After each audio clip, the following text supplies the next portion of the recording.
Milwaukee Tool is focused on our end users, which are the professional trades. Our focus is that we create solutions for those tradesmen and keep them safe and more efficient on the job site. Oracle Fusion Cloud applications were a catalyst for our organization to continue to support the growth of Milwaukee Tool.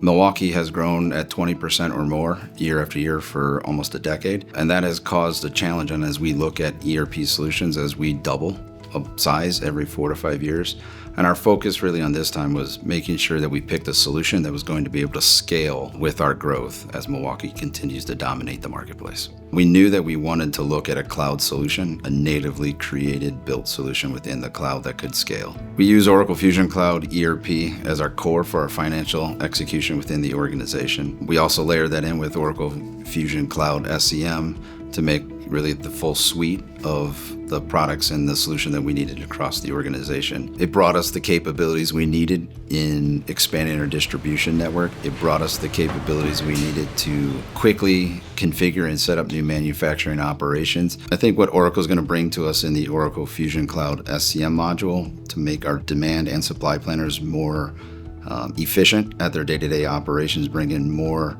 of that data forward to them, and we are now rewinding back into digging deep into the capabilities that Oracle is bringing to their customers, and we're revamping our business processes to support AI capabilities. The biggest value that we have found using Oracle as our partners is truly really how Oracle has met us where we like to work, which is embedded in how Milwaukee Tool's culture drives how we practice every single day. Oracle Fusion Cloud applications has given us the capacity that we needed to figure out how do we onboard or start up new facilities, new processes within North America that we didn't have before. The freedom or the flexibility that the platform has given us is really what's driving us to be able to expand our operations faster than we would have done on our previous solutions.